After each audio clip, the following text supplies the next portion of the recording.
ఇప్పుడు last time కుట్రలు అంది, ఇప్పుడు కోర్టులు దయ్యాలు అని అన్నారు.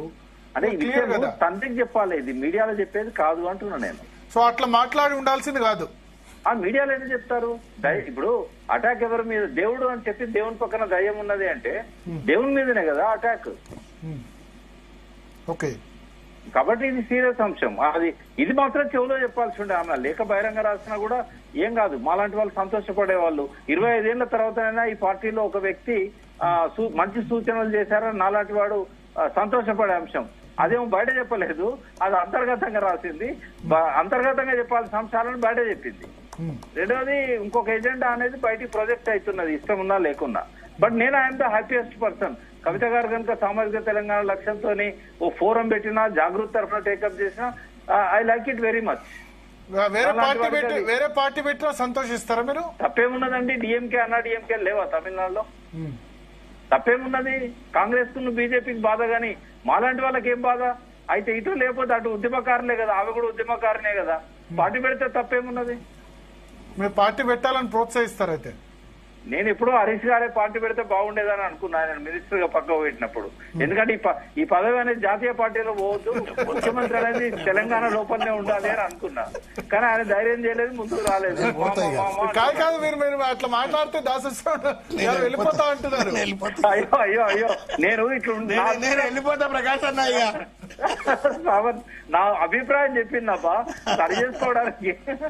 అంటే అన్న డిఎంకే సరే, ఒకటే ఫ్యామిలీ నుంచి వచ్చిన కాదు కదా, జాతీయ పార్టీలను రానియలేదు కదా వాళ్ళు. నా తెలంగాణ ఇంట్రెస్ట్ ఏంటంటే ఇంకొక ప్రాంతీయ పార్టీ ఉండాలి. అది కవిత పెడతారా, ఇంకొకరు పెడతారా? బట్ ఈ పదవి అనేది మళ్ళీ జాతీయ పార్టీలకు పోవద్దు, ఢిల్లీలో బటన్ నొక్కద్దు.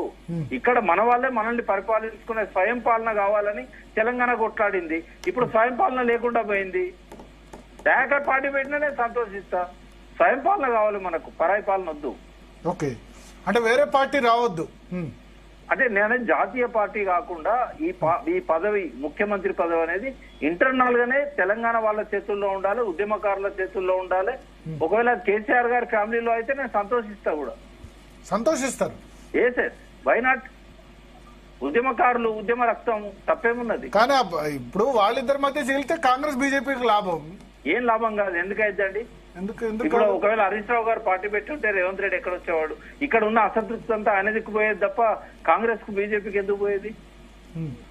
నేను ఇప్పటికీ స్ట్రాంగ్ అడ్వకేట్ చేస్తున్నా, ఇంకొక ప్రాంతీయ పార్టీ అవసరం తెలంగాణలో ఉంది. అది ఇప్పుడు టీఆర్ఎస్ రేపు అధికారంలోకి వచ్చిన తర్వాతనైనా ఎప్పుడో ఒకసారి అయితే 2 పార్టీల పాలన ఇక్కడ ఉండాలి. కామరాజు లాంటి పెద్దవాడు, సిద్ధార్థ శంకర్ రాయ్ లాంటి వాళ్ళు 63-67 మట్టి కొట్టుకపోయారు. అప్పటి నుంచి కాంగ్రెస్ అక్కడ బెంగాల్లో రాలేదు, తమిళనాడులో రాలేదు. తెలంగాణ అట్లా కావాలని ఒక నికార్సైన తెలంగాణ వాదిగా నేను కోరుకుంటున్నా. ఓకే, సో శ్రవణ్ గారు పార్టీ పెడితే తప్పేంది అంటున్నారు. ప్లస్ ఇంకొక మాట కూడా, హరీష్ రావు గతంలో పార్టీ పెట్టుంటే ఈ పార్టీకి రేవంత్ రెడ్డి ముఖ్యమంత్రి అయ్యేవాళ్ళు కాదు, హరీష్ రావు అయ్యేవాళ్ళ ముఖ్యమంత్రి, లేదా బీజేపీ 100% అయ్యేవాడు. రేవంత్ రెడ్డి గారు హరీష్ రావు ఎందుకు కాదండి?